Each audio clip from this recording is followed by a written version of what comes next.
I try to imagine a fellow smarter than myself, and then I try to think, what would he do? Charge up your axons, ready your receptors, and shift your lobes into upper beta phase. You are listening to Smart Drug Smarts, the podcast dedicated to helping you optimize your brain with the latest breakthroughs in neuroscience, nootropics, and psychopharmacology. Hello and welcome to Smart Drug Smarts. I am your host, Jesse Lawler, and this is the 135th episode of this podcast dedicated to the ongoing betterment of your brain by any and all means at your disposal. This week, we are going to be talking about ketamine. Ketamine is probably best known as a club drug, a recreational drug that is used for its psychedelic-like properties. But maybe not. Maybe you know it as an anesthetic, and it is an anesthetic as well. And yet, we're going to be talking about it today for neither of these two purposes, although we'll be touching on both, because ketamine also has antidepressant properties for which it is being investigated. And we're going to be speaking with a researcher who's been working on ketamine, trying to find some related compounds that might be able to exhibit some of the same antidepressant effects. His name is Dr. Panos Zanos from the University of Maryland at Baltimore, and we'll be speaking with him in the main interview. If you hang around until the very end of the episode, I'm going to tell you about something that you will honestly, you would almost think this was a joke, but this is a real experimental surgery on a human being that is about to happen that would sound like far future sci-fi, except that it also sounds very much like Mary Shelley's Frankenstein, which is 125 years old or whatever it is now. Very interesting stuff worth hanging around for. That'll be in the Ruthless Listener Retention gimmick at the end. But as usual, let's start things off first with This Week in Neuroscience. Smart Drug Smarts, This Week in Neuroscience. So odds are pretty good you've noticed that when you sleep in an unfamiliar environment, you often do not sleep as well. This is kind of one of those water is wet, sky is blue observations that we all know. But scientists actually have a name for this. This is called the first night effect, or FNE, because oftentimes it'll settle itself down and you'll kind of sleep normal after you've slept someplace one night. But trying to dig in a little bit further as to what's actually going on within the brain to cause the first night effect, sleep researchers at Brown University had healthy young adults come and sleep in an unfamiliar room where, yes, of course, they had their brain scanned while they slept. And they did this on 2 nights spaced 1 week apart. So same people, same room, different nights that weren't back to back, because they knew that at least that first night they were going to probably have a crummy night's sleep. And they didn't want the first crummy night's sleep to affect the second night's sleep, like more bounce back sleep or something like that. So they put 6 nights at home in their own bed in between, then had them come back on the 8th day for remeasuring how they slept. Now, and actually what's going on is pretty interesting. If you think of an old Western movie where people are sleeping outside and they're in this dangerous environment, and one person stays up and stays on watch while the other people go to sleep in case something comes out of the wilderness and slits their throat while they're asleep. That is actually sort of analogous to what goes on within any one person's brain when you're in a new environment on the first night. And they did this experiment all with right-handed people, which is a little bit annoying because you'd kind of like to know if this flops when it's lefties. But what they found is on that first night, the left half of the brain sleeps a lot less deeply. The right half of the brain has a fairly normal night's sleep, but it's almost like the left half stays up to keep watch on the environment while the right half gets some rest. This was not what the researchers were expecting. They were more or less expecting a degraded night's sleep across the entire brain. But the results on that first night really seemed very lateralized. One of the perks of the job when you're a sleep researcher is you get to poke and prod people while they're trying to sleep and see if they wake up, and they can't really yell at you because that's part of why they're there. And so the researchers did things like tapped people while they were asleep and played quiet but not that quiet noises to see at what volume they'd actually wake people up. And not surprisingly, on that first night in the new environment, the left half of the brain would wake people up much more quickly at a smaller threshold level than if they'd already slept in that same location one night. So how to use this to your advantage: if you need to get a really solid night's sleep, sleep somewhere where you've slept before. If you need to travel somewhere and then,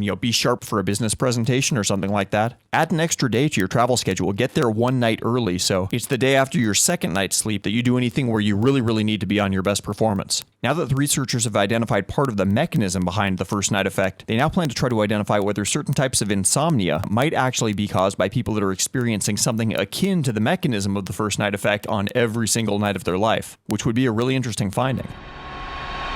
Smart Drug Smarts, the podcast where smart people talk about smart drugs. Picked up a couple of 5-star reviews on iTunes. Mr. Blue 1972 from Canada says, really enjoying the podcast, great topics, great content, and great guests. And Marky Mark in I from the Netherlands says, I found your podcast and have been listening to 3 episodes a day since. Thank you for asking the right questions to the right people. That's actually a good catchphrase, the right questions to the right people. Thank you to both of you, and thank you to everybody who has left a review on iTunes. That is very, very much appreciated. It helps people find the show, which helps us get more good ideas, as we get a lot of ideas from listener comments, emails, emails from people, questions on Twitter, unsolicited links like, hey, check this out. If you ever want to drop me an email, actually, the easiest way to do that, I was about to give my email address, which I will. It's jesse@smartdrugsmarts.com. But even easier than that is just to sign up for our newsletter, which you can do at smartdrugsmarts.com/newsletter. And then if you ever have anything to say, just hit reply on that email. You don't need to worry about anything so outrageously complex as remembering that the way that I spell Jesse does not involve any I's or Y's or anything else that would make Jesse short for Jessica. Not that there's anything wrong with Jessica as a name, it's just not mine.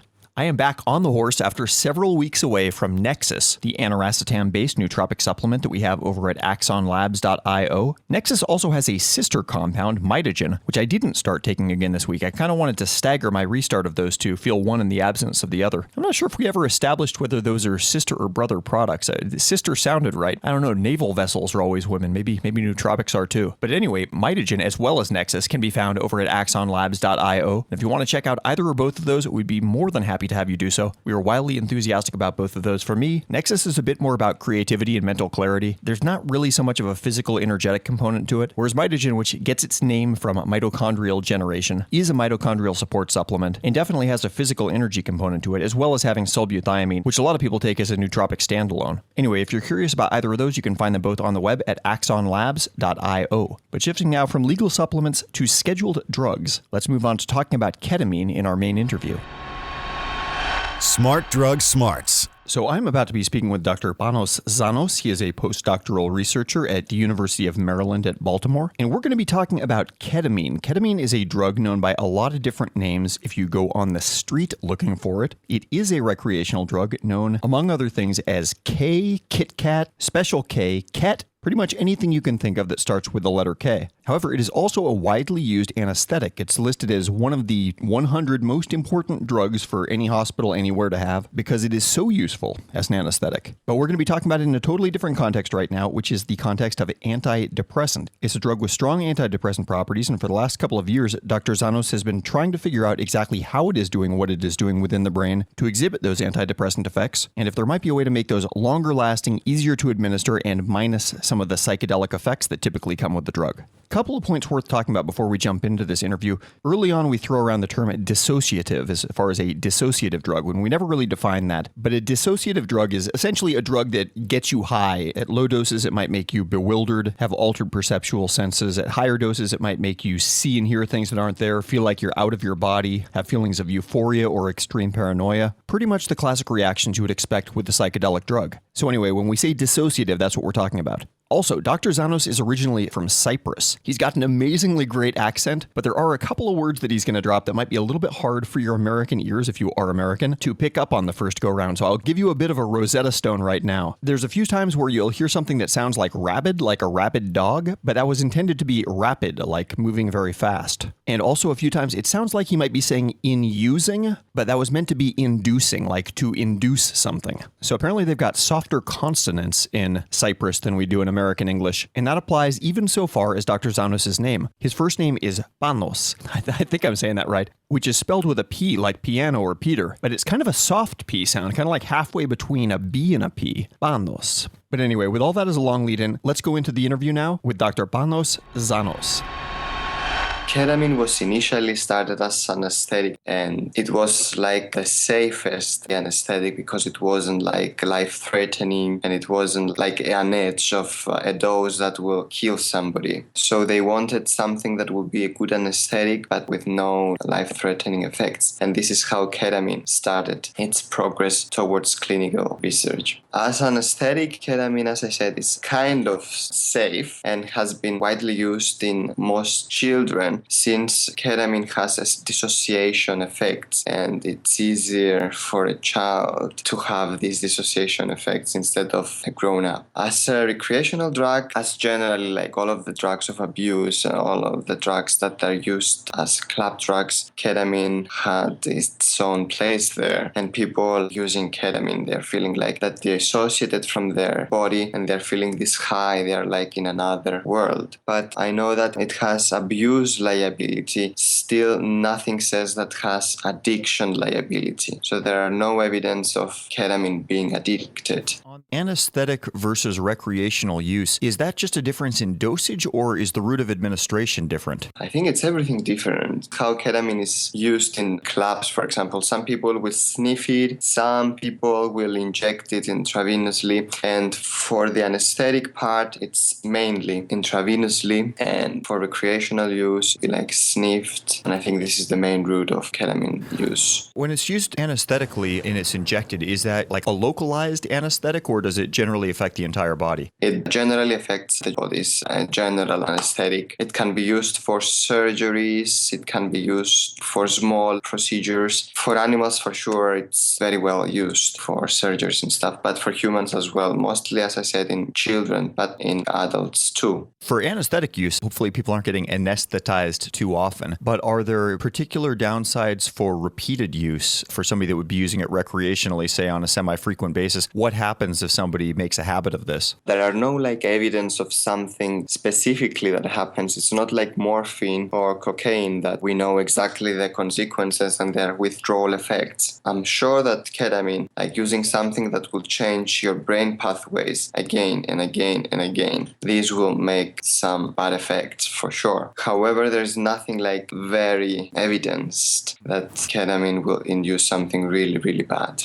And the acute effects that people feel when they take it short term, I guess in both cases, it comes on pretty quickly and is out of your system pretty quickly too, as a relatively short breakdown cycle, I guess. The liver breaks it down to different metabolites that break down products, and this starts very rapidly. However, it was a paper from Carlos Zarate that shows that it's not so quickly. Ketamine stays in the body for, I don't remember exactly the time, but stays for a good time. And also the metabolites stay, some of them for a week in humans, which means that this drug has prolonged effects, at least in humans, as I said, because in animal research, this is not the case. For the potential uses as a therapeutic for depression, what is the application like for that? One thing that I read that was interesting actually was that it's sometimes used as like a short-term emergency antidepressive. Like if somebody shows up in the hospital and feels like committing suicide right then and there, ketamine is sometimes used to immediately deal with the problem in a chemical way. I know that probably the studies that you're doing are looking at more long-term treatment. Can you tell us about some of those differences in methodology? Okay, first, my studies are preclinical studies, and what we wanted to see is what can mimic ketamine's effects as a rapid-acting antidepressant, as you said, that its acute effects, and also as prolonged effects. The important thing with ketamine is that it was shown that a single dose of ketamine has rapid antidepressant effects, which ranges from like 2 hours after the single injection, and sometimes it lasts up to 2 weeks, which is impressive. If we have in mind that the normal antidepressants, the conventional antidepressant therapies, will need like 3 months at least to work, and this will be like in 30% of the people, from which a high percent will just relapse back to depression. So ketamine has these rapid antidepressant effects, and that's why it's used in severe cases of like suicidal thoughts. And ketamine has been shown to have anti-suicidal thoughts, so it prevents suicidal ideation. Also, it has this prolonged effect, which again it ranges between each person. However, this is what I did initially to start with. We didn't do the intermediate doses to see how that works, which is very interesting. And I think in clinic, it started being examined in people, and it shows that they can sustain the effects of ketamine. However, you don't know if a molecule has so many different effects in the brain, because ketamine is, unfortunately, let's call it a dirty drug. So it has so many other effects. So using that continuously, maybe it has a tolerance effect, maybe it has sensitization, but this was not shown. Maybe so many different stuff that can change after prolonged use. We can certainly say that the prolonged effects of a single administration is very promising for ketamine. However, it has all of the side effects as well. And the side effects are also prolonged. The anesthetic effect, I cannot say that it's prolonged. This will be like very short-term anesthetic. For the dissociative effect, if you use ketamine ketamine again and again, I suspect these will be like prolonged effects and they will have like some bad experiences for the person. The addictive side effects, which as I said is mostly like abusive effects, these will be bad, yeah. These will have prolonged effects and maybe it will affect health. And starting by ketamine, people will continue with worse drugs of abuse. This is how it goes usually. I was looking at the scheduling and legality of ketamine in different countries, and it seems like it's all over the map. Some countries it's relatively easy for a person to get their hands on, and I think Australia it's a Schedule 1 narcotic, and most countries it's somewhere in between, but it seems like the jury's very much out on the level of public danger that it provides. I would agree with that. For clinical practice as anesthetic, ketamine is used, and this is something that everybody knows. However, for the treatment of depression, indeed, some countries have it off-label for some doctors to administer that. You have to pay a lot, I think. But some countries do not allow ketamine as antidepressant. For example, I know for sure Cyprus, the European Union, it's not allowed. Doctors cannot prescribe ketamine for depression. It's been there for decades. However, it's not allowed. Yeah. And I think it's good since nobody knows exactly what this drug will induce after repeated administration. And also the route of administration is a little bit strange for people to go to the doctor for an intravenous administration all the time. Since only recently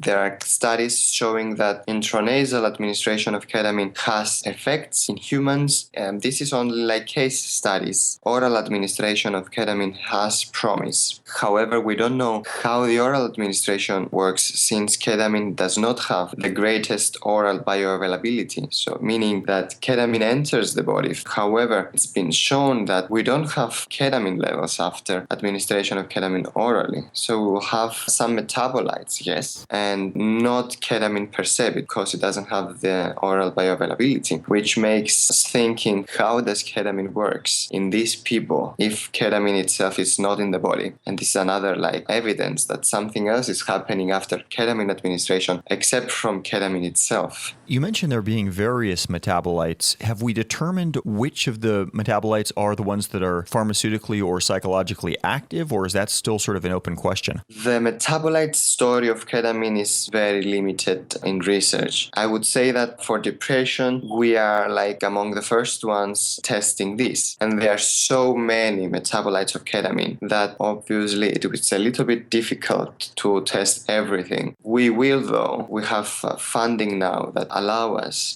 to study all of these metabolites, at least the ones that are appearing in the body for longer. And this is how we did that. We started from the metabolite that was in highest concentrations in both humans and in animal research. And we only tested these metabolites up to this point. Is ketamine a naturally occurring compound, or is this something that was synthesized in the lab? Ketamine is just synthesized. It's not an endogenous compound. Unfortunately, it would be good if it was endogenous and then stimulate something else to have it. But no, it's not an endogenous compound. It's just synthesized. How was it that it was discovered? Was this just serendipity that it happened to come out of playing around with a bunch of organic molecular components, or was there some method to the madness that discovered it? So I'm sorry for that, but I'm not 100% sure. What I suspect is that ketamine was discovered after knowing that a specific receptor, if you block this specific receptor in the brain, it induces anesthesia. And this is how ketamine was discovered, because they wanted a safe anesthetic and they developed ketamine to have these anesthetic effects.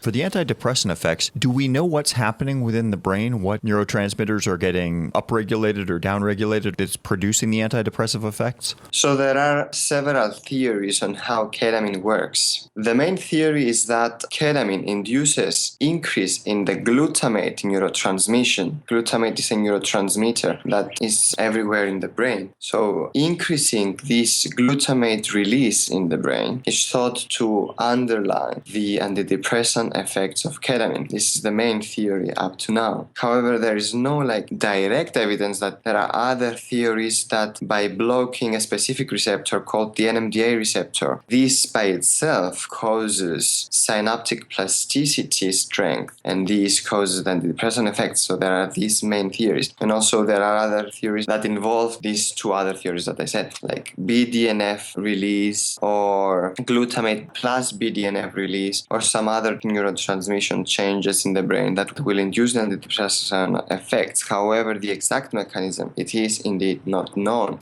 Why is it that promoting neuroplasticity, or BDNF, which is brain-derived neurotrophic factor, which encourages the growth of new neurons, why would either of those directly affect depression? That doesn't seem immediately obvious to me. So in depression, we have loss of synapses. We have loss of neurons, let's say like easy for people. We have neurons not working properly. So something that will promote neurogenesis, something that will promote synaptic strength, and something that will have neuroplasticity changes would definitely induces antidepressant effects. And this is how scientists base this effect of ketamine on, because of the findings on depressed people. This is on postmortem studies, and as well as some imaging studies showing changes in the strengthening of the synapses. So synaptic plasticity, strength, and BDNF that promotes neuronal growth, everything would have helped the antidepressant effects of ketamine. And this is the impressive thing of ketamine. It can do a lot of stuff. However, we have to limit the good stuff from the bad stuff that ketamine can do. I've read at least a few reports of ketamine being used both as a date rape drug and also it being responsible for some pretty severe memory lapses. Can you talk about either of those? For memory, we have strong preclinical findings that it shows that ketamine has some memory impairment effects. However, we should mention that the doses that are used as antidepressant are subanesthetic doses, and also these doses do not probably induce memory loss. People are dissociated, yes. So as you inject the ketamine intravenously, people will have this dissociation effect and they might not remember. They might think that they do stuff that they don't actually do. People actually have reported that they thought that this was an embarrassing moment when they were administered ketamine intravenously. However, if you have a camera there, you will see that these people just sit on a chair and they don't do anything. They just sit there, which for me at least is not memory impairment. The thing that we don't know is that how ketamine administered long-term or in different routes,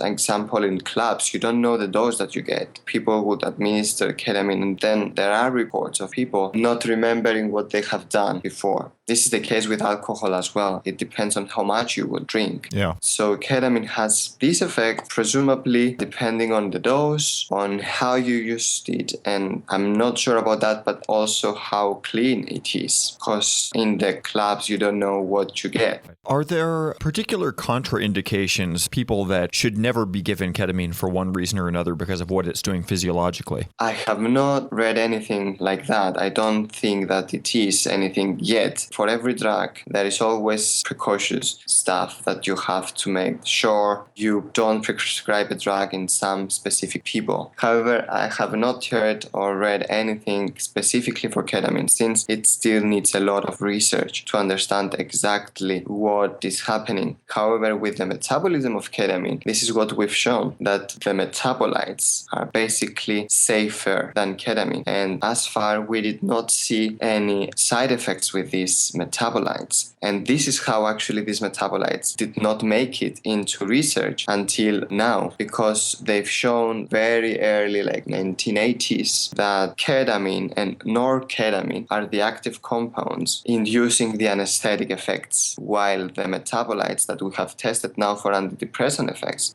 do not induce anesthetic effects. But this is a wrong conclusion from people saying that the active stuff is only ketamine, since the other stuff do not induce anesthetic effects. It might induce something else. This is what we've shown now, that these metabolites have promise for the treatment of depression, since ketamine, we believe, acts via these metabolites to induce at least the prolonged effects of ketamine, which is the most fascinating thing. How long have the antidepressant effects of ketamine been something that science has been aware of? I think it's just the last decades now. The most important finding being Carlos Zarati's study showing that treatment-resistant major depressed patients show show rapid antidepressant response, and this is prolonged. And the important thing here is that this effect has been replicated again and again, which is rare in science. So this effect is established now. Ketamine has rapid and prolonged antidepressant effects. And I believe this study was conducted in 2006 from the National Institute of Mental Health. Antidepressant drugs are such big business. I mean, just billions and billions of dollars spent every year on these things. It's a little surprising to me that we've known that there's at least a rock to look under here for a decade, and that it doesn't seem like this is a hotbed of research. I mean, it doesn't sound like, given the potential breakthrough, if another really effective antidepressant treatment would be found, I'm surprised there aren't more people looking into this. I wouldn't say there are not a lot of people looking into this. However, the finding of our lab was one of the biggest findings, since a completely different mechanism of how ketamine works, as opposed to the main thought up to now that ketamine blocks the NMDA receptor. However, our study shows that ketamine might also work from another pathway that avoids the side effects. So the side effects was the most important limiting factor for ketamine to, as you said, being researched. People were afraid of just having especially over-the-counter ketamine for antidepressant, or for doctors to administer that. How? People have to go to the clinic and have the intravenous administration, which again limits its widespread use in clinic. So probably this has been not very active research. And since people believe that NMDA receptor antagonism is the mechanism, nobody would have believed until recently that something else happens when you give ketamine. Because people started preclinical and clinical studies with other NMDA receptor antagonists that unfortunately do not have the ketamine's antidepressant actions. I cannot say do not have any antidepressant actions at all, but they do not share antidepressant actions of ketamine. One of the things that I'm always sort of curious about is what illegal drugs that people assume are being used recreationally might actually be being used by people therapeutically, illegally but therapeutically. Like, is there any knowledge as to whether some people might be using ketamine as an off-label illegal antidepressant now, that we assume that ketamine is being used as a club drug, but maybe it's not? I think there are clinics that they use ketamine for depression. For example, I'm sure in the US we have some clinics that they do administer ketamine, and it's actually very effective. I don't know elsewhere if and how they do administer ketamine, but I'm sure that there are clinics in the world. I don't know how many people out there know that there are actually clinics doing that.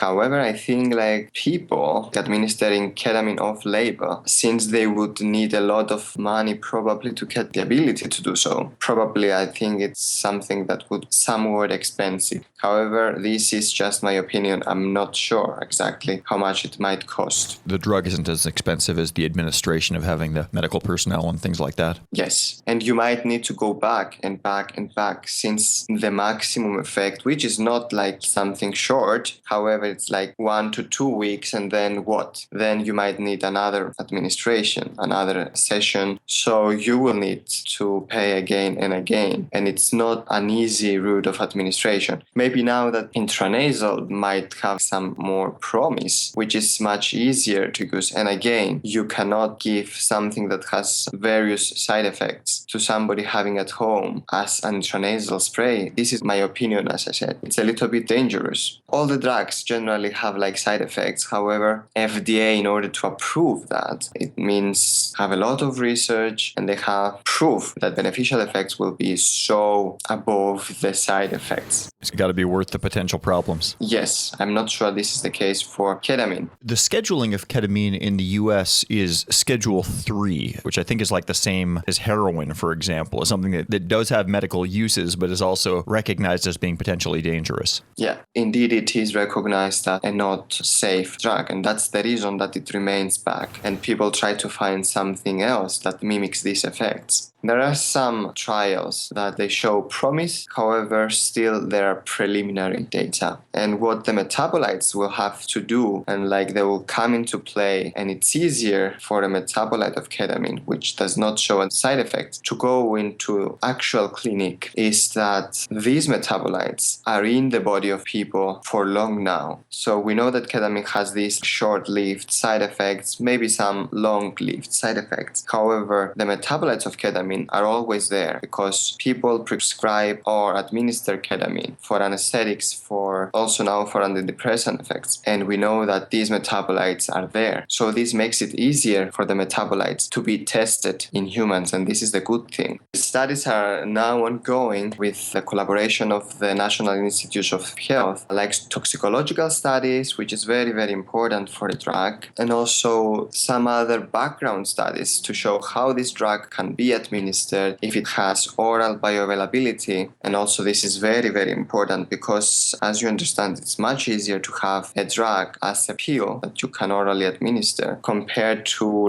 intravenous administrations or even the intranasal administration. I think it's much more important to have oral bioavailability. And there are studies now ongoing testing these parameters. I want to be optimistic that in 3 years this will be tested in humans for actually treatment-resistant depression. The two potential mechanisms of action that we discussed for the treatment of depression, neither of them involved serotonin, or at least not directly. And serotonin is kind of the first thing you hear when you talk about the benzodiazepines that are used so much for standard of care antidepressant effects today. Is there reason to believe that ketamine and the benzodiazepines could be additive in their effects since they're probably working on different mechanisms of action? This is indeed a possibility, and I think there's been some preclinical evidence of these additive effects. Also, there is some evidence that have been administered ketamine, and after the effect of ketamine, they were actually responsive to the classical monoamine acting antidepressants. However, this is not strong evidence. It's like some case studies, which might be the truth actually. If these drugs act through different mechanisms, maybe this might be true. However, there is evidence that long-term administration of the classical antidepressants induces this BDNF increase, which is believed to be one of the mechanisms how ketamine works. And also to have this synaptic strength after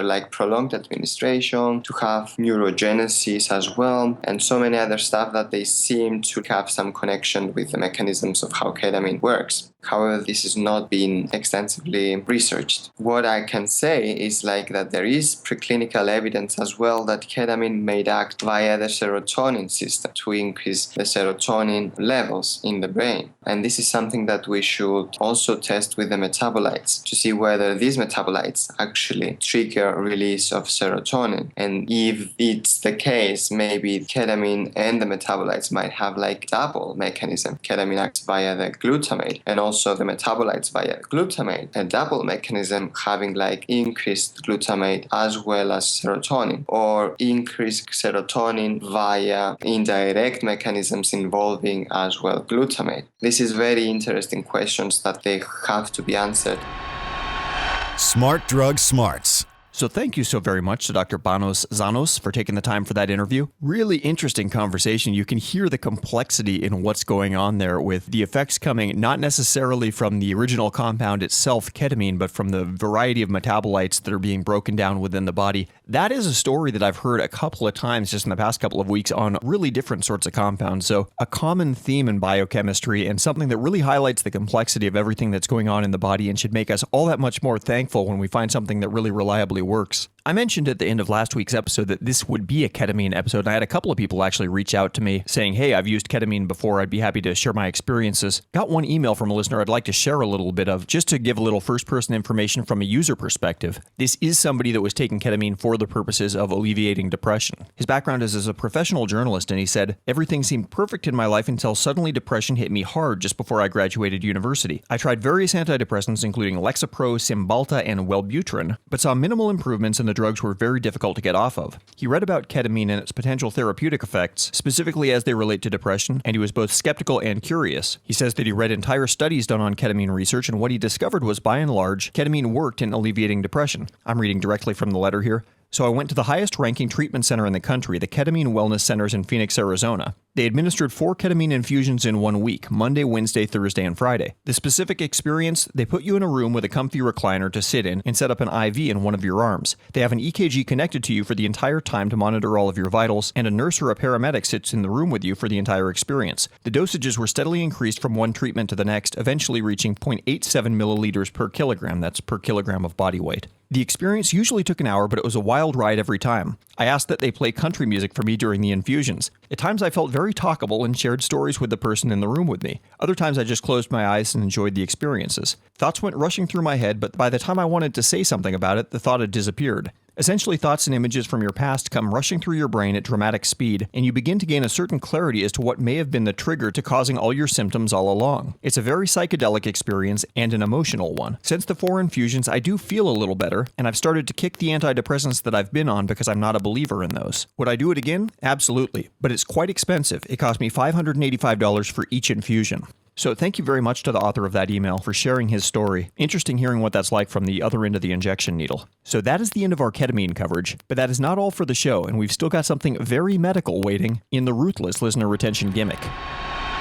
Smart Drug Smarts, Ruthless Listener Retention Gimmick. So it's July 1st as we publish this episode. I mention that because it's exactly 3 months after April 1st when we had our April Fool's episode. This, however, is not April Fool's, or if it is April Fool's, it's because somebody's hoaxing me, not because I'm hoaxing you. But according to the New York Times, no less, there's a scientist in China. I don't really know why it's relevant that he's in China, but they make a big deal of that in this article. His name is Dr. Ren Xiaoping of the Harbin Medical University, and he is planning to do something that sounds straight out of Mary Shelley's Frankenstein. Apparently, there are no lack of people that are signing up for this experimental procedure, given that the alternative is essentially death. It's not like young, healthy people are doing this, but Dr. Xiaoping is going to be attempting a body transplant, which could also be called a head transplant. Basically, he's going to be taking a living head from a living person and trying to attach it to the body, the functional body of a recent cadaver. So exactly how it sounds, guillotine style, chop off the head, put it on the body of a headless horseman style body, stitch everything back together again, presto, there you go. Needless to say, this is raising some eyebrows in the biomedical community. Kong Yali, a medical ethicist at Peking University, which I thought we said Beijing now instead of Peking, but it's written Peking here, so I'll say it that way. But she said, I don't want to see China's scholars, transplant doctors, and scientists deepening the impression that people have of us internationally, that when Chinese people do things, they have no bottom line, that anything goes.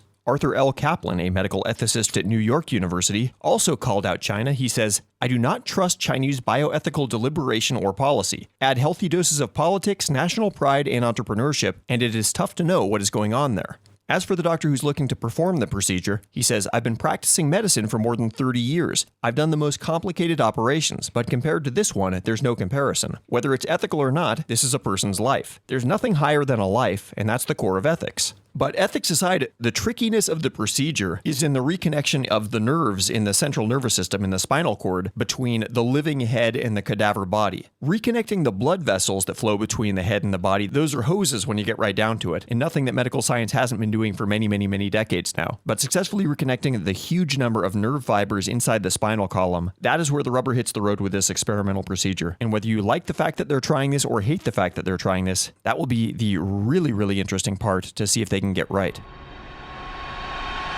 We like to think of ourselves as a digital speakeasy for brain hackers, but you can call us Smart Drug Smarts. Okay, so that is the very end of episode number 135. Thank you for hanging around until the end. If you want to see the links to anything we talked about here, it will all be online at smartdrugsmarts.com/135. Last week we talked about rapamycin and had a dog-themed episode talking also about the Dog Aging Project, which was really interesting in episode number 134. Next week we're going to revisit a study that we talked about a long time ago, and there's actually some data that's come back on that now. A follow-up to an earlier episode, but with some interesting and new twists. I will say no more right now, but let you in on the little secret next week. If you want to do anything awesome for Smart Drug Smarts in the meantime, drop us a friendly review on iTunes if you're an iTunes user, Stitcher if you prefer that, or whatever your podcast syndicator of choice is, or just drop us an email to say hi. I'll be back at you next Friday, same time, same podcast, and with the same unflagging commitment to helping you fine-tune the performance of your own brain. Have a great week, and stay smart. You've been listening to the Smart Drug Smarts podcast. Visit us online at www.smartdrugsmarts.com and subscribe to our mailing list to keep your neurons buzzing with the latest in brain optimization. Smart Drug Smart should be listened to for entertainment purposes only, although some guests on the show are medical doctors, most are not, and the host is just some random guy. Nothing you hear on this podcast or read at smartdrugsmarts.com should be considered medical advice. Consult your doctor and use some damn common sense before doing anything you think might have a lasting impact on your brain.